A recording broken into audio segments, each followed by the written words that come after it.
जय हिंद दोस्तों। जरा सोचिए, एक नया नया देश है जिसमें करोड़ों लोग हैं और उनके लिए एक रूल बुक, एक संविधान लिखना है।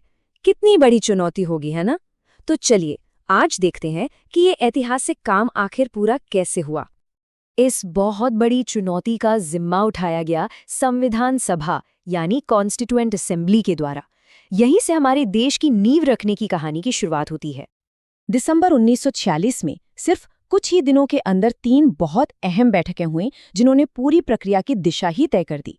ये तारीखें हमारे सफर के पहले मील के पत्थर हैं, 9, 11 और 13 दिसंबर।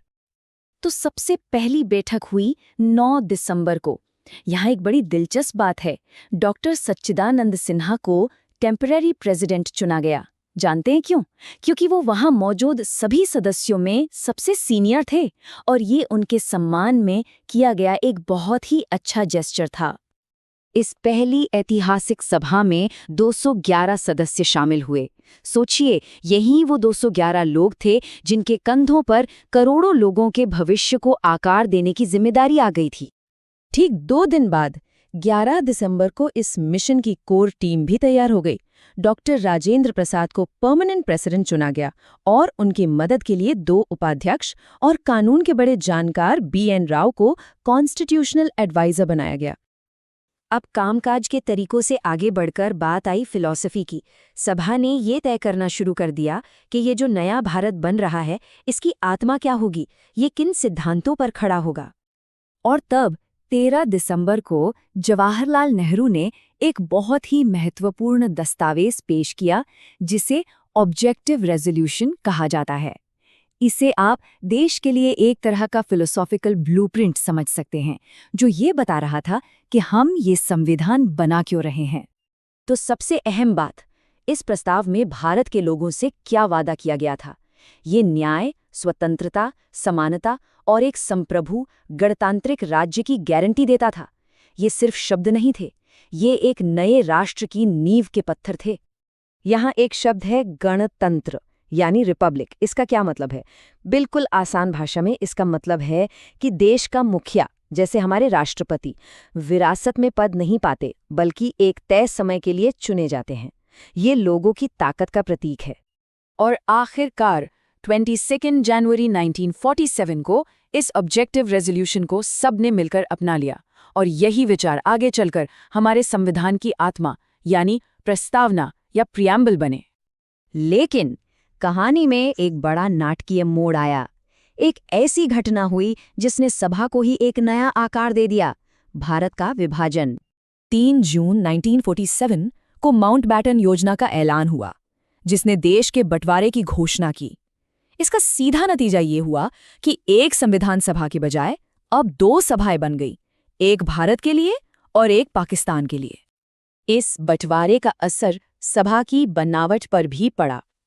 जो सभा 389 सदस्यों के साथ शुरू हुई थी, वो अब 299 सदस्यों की रह गई, क्योंकि बाकी सदस्य पाकिस्तान की संविधान सभा का हिस्सा बन गए थे। अब एक जो वाकई दिलचस्प बात है वो ये है कि इस सभा ने एक दोहरी भूमिका निभाई। ये न सिर्फ संविधान बना रही थी बल्कि देश की पहली संसद के रूप में भी काम कर रही थी।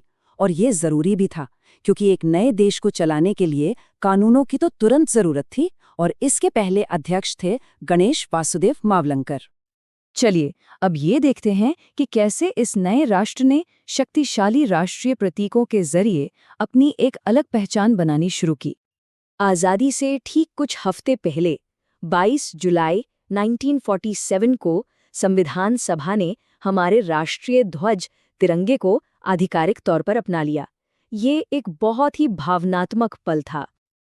हमारे ध्वज की भी अपनी एक कहानी है। इसे मूल रूप से 1921 में पिंगली वेंकैया ने डिजाइन किया था। तब इसमें लाल रंग हिंदू धर्म, हरा इस्लाम और सफेद शांति का प्रतीक था और बीच में था गांधी जी का चरखा। 1947 में एकता और प्रगति के प्रतीक के रूप में चरखे की जगह सारनाथ के अशोक चक्र को अपनाया गया।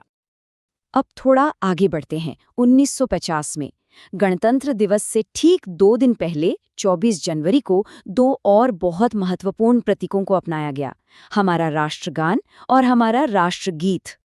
जन गण मन को रविंद्रनाथ टैगोर ने लिखा और वंदे मातरम को बंकिम चंद्र चटर्जी ने। लेकिन एक दिलचस्प बात है जो इन दोनों को जोड़ती है।